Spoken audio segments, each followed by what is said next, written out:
Hello everyone, कसे आहात सर्व? मस्त आणि मजेतच ना. मी अश्विनी, तुमचं माझ्या अशीच क्रिएशन या यूट्यूब चॅनलमध्ये आजच्या व्हिडिओमध्ये अगदी मनापासून स्वागत करते.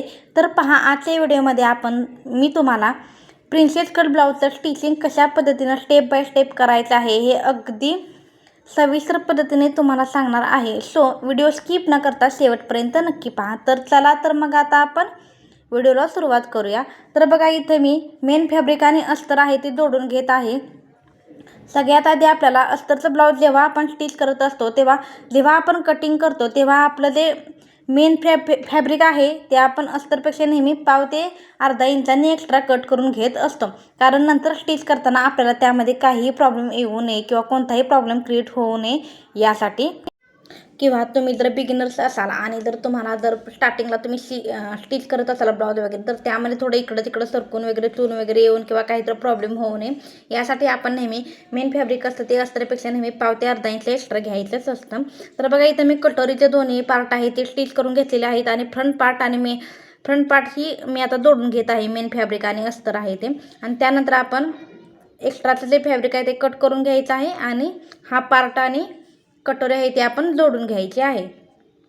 तर पहा, याचं कटिंग जर तुम्हाला हवं असेल या व्हिडिओचं नव्हे, या ब्लाऊजचं प्रिन्सेस कट ब्लाऊजचं कटिंग कसं करायचं हे जर तुम्हाला माहीत नसेल किंवा लक्षात येत नसेल तर त्याचं कटिंगसुद्धा मी तुमच्याशी शेअर केलेलं आहे. गळा डीप आहे त्यासाठी शोल्डर किती घ्यायचे, तुमचा आर्म होल किती घ्यायचा हे सुद्धा मी तुम्हाला त्या व्हिडिओमध्ये सांगितलेलं आहे. सो तुम्हाला जर व्हिडिओ हवा असेल तर आपल्या या व्हिडिओच्या डिस्क्रिप्शनमध्ये मी त्याचा कटिंगचा व्हिडिओ तुम्हाला शेअर करेन, लिंक देऊन देईन, तिथे जाऊन तुम्ही तो व्हिडिओ पाहू शकता. तर बघा, इथं मी हा पार्ट जोडून घेतलेला आहे आणि मेन फॅब्रिक आहे ते मी इथं कट करून घेणार आहे आता. आणि मेन फॅब्रिक कट करून झाल्यानंतर आपल्याला ही कटोरी आणि हा पार्ट आहे तो जोडून घ्यायचा आहे. तर बघा, नेहमी प्रिन्सेस कट ब्लाऊजमध्ये कटोरी आणि फ्रंट पार्ट आहे तो जॉईन करत असताना नेहमी हा तिरपा ठेवून घ्यायचा असतो आपल्याला. बरोबर खाली कटोरी बरोबर हा पार्ट आपल्याला सरळ ठेवून घ्यायचा नाही. तसं जर केलं तर तुम्हाला कटोरी किंवा तो पार्ट आहे तो कमी जास्त स्टिच होऊ शकतो किंवा लहान मोठा होऊ शकतो किंवा ओढून ताणून खेचून कधीही स्टिच करायचा नसतो. त्यामध्ये तुम्हाला तिथं चून वगैरे येऊ शकते किंवा तिथं घोळ येऊ शकतो किंवा अजिबात फिनिशिंगमध्ये तुमचा तो पार्ट आहे तो अजिबात फिनिशिंगमध्ये जोडला जाणार नाही.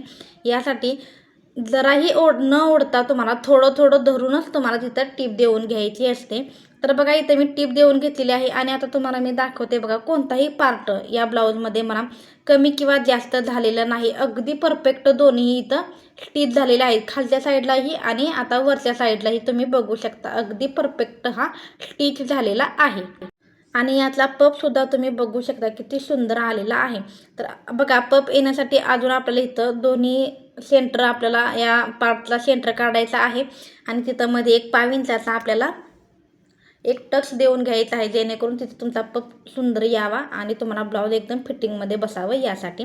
तर बघा, इथं मी पफ देऊन घेतलेला आहे, टक्स देऊन घेतलेला आहे आणि आता तुम्ही याचा पफ पण बघू शकता किती सुंदर आलेला आहे. बघा, आणि तुम्हाला जर असा पफ हवा असेल तर मी ज्या टिप्स सांगत आहे त्या तुम्हाला फॉलो कराव्या लागतील आणि व्हिडिओ तुम्हाला शेवटपर्यंत बघावा लागेल, कारण यापुढेही खूप साऱ्या मी तुम्हाला टिप्स दिलेल्या आहेत. सो तर बघा, इथं दोन्ही पार्ट आहेत ते मी तुम्हाला इथं स्टिच करून घेतलेले आहेत आणि आता इथं आपल्याला हुक लूक पट्टी आहे ती जॉईन करून घ्यायची आहे या ब्लाऊजला. तर बघा, या ब्लाऊजला मी ही हुक पट्टी जॉईन करत असते. तर हुक पट्टी ही नेहमी आपल्या आपल्या बॉडीच्या उजव्या साईडला आपण नेहमी किंवा उजव्या हाताला आपण नेहमी उजव्या साईडचा जो पार्ट आहे त्याला नेहमी आपण हुक पट्टी जॉईन करून घेत असतो. आणि हुक पट्टी जॉईन करत असताना आपल्याला वरच्या साईडनं जॉईन करायची असते आणि ती खालच्या साईडला फोल्ड करून अटॅच करून घ्यायची असते. तर बघा, इथे मी तुम्हाला दाखवते. बघा, इथे मी दाबटीपसुद्धा देऊन घेतलेली आहे. पहिल्यांदा जॉईन करून घेतली, नंतर त्याला दाबटीप देऊन घेतली आणि आता बघा, ही मी फोल्ड करून ती खालच्या साईडला एक टीप देऊन घेणार आहे, जेणेकरून आपली फिक्स व्हावी तिथं अगदी परफेक्ट आणि फिनिशिंगनं. बघा, इथं मी किती सुंदर पद्धतीने ही आपली हुक पट्टी आहे ती जोडून घेतलेली आहे. तर बघा, किती सुंदर आता जॉईन झालेली आहे. आता आपण बघा, लूक पट्टीसुद्धा आत्ता जॉईन करून घेणार आहे. लूक पट्टी ही आपल्या बॉडीच्या जो आपला जो लेफ्ट साईड असते त्या साईडला आपला लूप पट्टी आपण जॉईन करायची असते. आणि लूप पट्टी जॉईन करत असताना नेहमी आपल्याला खालच्या साईडला म्हणजे उलट्या साईडला लूप पट्टी ठेवून टीप देऊन घ्यायची असते आणि ती वरच्या साईडला आपण फोल्ड करून घ्यायची असते.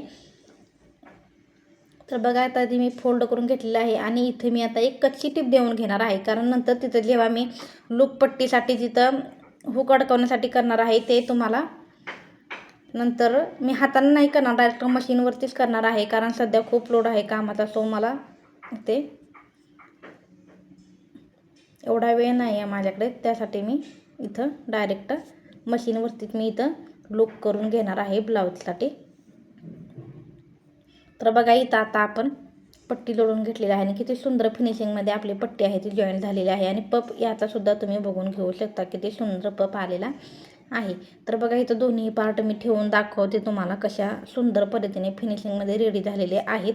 आता बघा तुम्ही आपण खालच्या साईडला सुद्धा एक पट्टी, कमरेच्या साईडला सुद्धा दोन्ही पार्टला एक एक पट्टी लोडून घ्यायची आहे, जी की 1.5 सेंटीमीटरची वगैरे तुम्ही घेतली तरी चालून जाईल.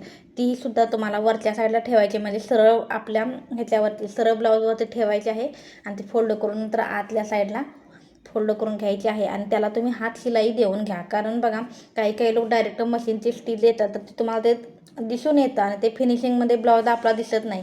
यासाठी नेहमी आपल्याला कमरेला आणि प्लस आपल्या नेकच्या इथंसुद्धा तुम्ही जर तुम्ही पायपिंग करणार नसाल तर किंवा पायपिंग करणार नसाल किंवा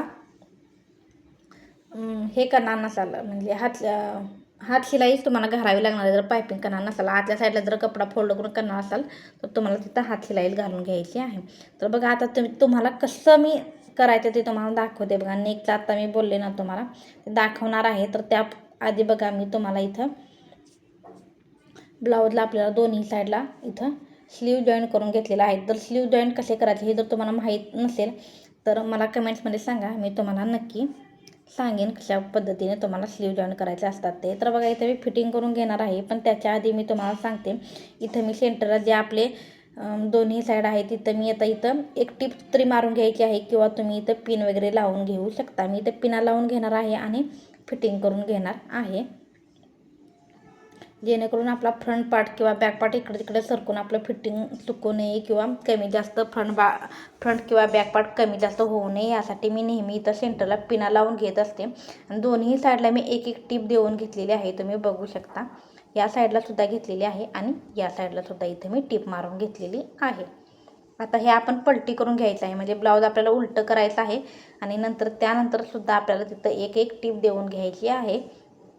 आणि ही टीप देऊन झाल्यानंतर आपल्याला फिटिंग कसं करायचं हे मी तुम्हाला अगदी डिटेल्समध्ये सांगणार आहे. सो व्हिडिओ केअरफुली बघा. तर बघा इथे मी टीप देऊन घेते. याच पद्धतीने आपण दुसऱ्या साईडला सुद्धा ब्लाऊजच्या एक एक टीप देऊन घ्यायची आहे. तर बघा इथे मी कशा पद्धतीने टीप देऊन घेणार आहे. तर टीप देत असताना तुम्हाला कुठे चून वगैरे तर पडत नाही आहे ना, याची काळजी घ्यायची आहे, ठीक आहे. आणि आपल्या कमरेचा पार्ट सुद्धा इथे मी टीप देऊन घेतलेली आहे. तर बघा इथं दोन्ही साईडला टिपा देऊन घेतलेल्या आहेत. आणि आता इथं फिटिंग कसं करायचं तुम्हाला दाखवत आहे. तर बघा मी फिटिंग कसं करत असते, तुमचा आता स्टिच केलेला जो ब्लाऊज आहे त्याचं चेस्टचं माप किती आहे ते घ्यायचं. तर इथं या ब्लाऊजचं आहे ते 18.5 भरलेलं आहे आणि आपल्याला केवढं घ्यायचं आहे, म्हणजे सपोज या ब्लाऊजची चेस्ट आहे ती 33 इंच आहे, तर त्याचा हाफ किती झाला 16.5 इंच. तर मला इथं 16.5 इंचावरती इथं मी फिटिंगचे मार्किंग करून घेणार आहे. आणि हे किती आहे 18.5. मग 18.5मधून 16.5 गेले, राहिले किती 2 इंच राहिले. तर 1 इंच आपल्याला या साईडला आणि 1 इंच त्या साईडला असं मी मार्किंग करून घेणार आहे. तर बघा इथं चेस्ट झालेलं आहे आणि आता आपण कमरेचं मार्किंग करून घेणार आहे. कमरेचं मार्किंगसुद्धा अगदी सेम तसंच करून घ्यायचं आहे. जेवढी तुमची कमर आहे ती तुम्हाला मेजर करायची आहे आणि तुम्हाला जेवढी रेडी हवी आहे ती घेऊन तुमच्या आत्ता ब्लाऊजची जी आहे त्यामधून आपल्याला जी रेडी ठेवायची आहे ती मायनस करून घ्यायची आणि जेवढं येईल तेवढं त्याचा निम्मा करायचा आहे आणि दोन्ही साईडला तेवढं सेम तुम्हाला मार्किंग करून घ्यायचं आहे. तर बघा इथं मी कमरेचं सुद्धा मार्किंग करून घेतलेलं आहे आणि इथं बाहीचं फिटिंग करणार आहे. तर बाहीचं बघा मी इथं 4.25 इंचावरती दोन्ही साईडला मार्किंग करून घेतलेलं आहे. तर बघा या ब्लाऊजची जी कमर होती ती मला 13.5 इंच ठेवायची होती, तर ही 15 इंच होती. सो मी इकडे 5 इंच आणि तिकडे 5 इंच असं मार्किंग करून घेतलेलं होतं. तर बघा आता हे आपले जे पॉईंट्स आपण मार्क केलेले आहेत तर तिथं आपल्याला टीप देऊन घ्यायची आहे. तर तुम्हाला दाखवण्यासाठी बघा मी इथं एक लाईन ओढून घेत आहे, जेणेकरून तुमच्या लक्षात येईल. बघा किती एकदम एक लाईनमध्येच माझी ही फिटिंगची जी टीप आहे ती येणार आहे. बघून घ्या तुम्ही. बघा मी तुम्हाला दाखवते. आली आहे ना माझी. बघा पूर्ण एका लाईनमध्येच आलेली आहे, कुठेही वाकडे वगैरे. काही काही लोकांची इथं मुंड्यामध्ये थोडीशी वाकडे आतल्या साईडला किंवा बाहेरच्या साईडला जाते, तर माझी तशी अजिबात गेलेली नाही, एकदम एका लाईनमध्ये आलेली आहे. दुसऱ्या साईडला सुद्धा दाखवते बघा मी. दुसऱ्या साईडला सुद्धा माझी पूर्ण एक लाईनमध्येच इथं टीप येणार आहे माझी फिटिंगची. तर बघा इथं तुम्ही दुसऱ्या साईडची सुद्धा मी इथं लाईन ओढून घेतलेली आहे. मी जनरली लाईन ओढत नाही, फक्त तुम्हाला दाखवण्यासाठी मी तुम्हाला प्रत्येक ब्लाऊजला इथं लाईन ओढून दाखवत असते. बघा इथं आता आपण जी लाईन ओढून घेतलेली होती ती आपली फिटिंगची टीप असणार आहे आणि ती आता मी मारून घेणार आहे. तर फिटिंगची टीप मारत असताना तुम्हाला इथं मुंड्यामध्ये दोन्ही जे आपण स्लीव अटॅच केलेले आहेत किंवा स्लीव जोडलेले आहेत ते फ्रंट आणि बॅकच्या दोन्ही पार्ट एकाच ठिकाणी यावेत याची तुम्हाला काळजी घेऊनच टीप आहे ती मारून घ्यायची आहे. इथं बघा शेवटपर्यंत आता मी ही फिटिंगची टीप मारून घेतलेली आहे आणि नेहमी फिटिंगची टीप मारून झाल्यानंतर त्याच्या आतल्या साईडला अजून 1 ते 2 तुम्हाला टिपा एक्स्ट्रा मारून घ्यायच्या असतात. कारण नंतर कस्टमरला पुढे जाऊन जर त्यांची तब्येत अजून जरा हेल्दी झाली वगैरे, त्या अजून जरा हेल्दी झाल्या तर तुम्हाला त्यांची ती एक टीप उसवूनसुद्धा त्यांना नंतर तो ब्लाऊज आहे तो कंटिन्यू यूज करता यावा यासाठी.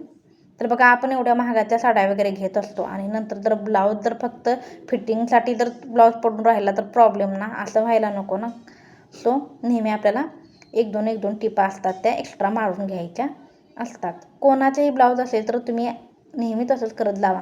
फिटिंगच्या टिपच्या पुढं अजून 1 ते 2 टिपा तुम्ही मारून त्यांना देत जावा. तर बघा इथे मी दोन्ही साईडचे फिटिंग तुम्हाला करून दाखवत आहे. तर बघा इथं मी ह्या साईडला तुम्हाला दाखवते.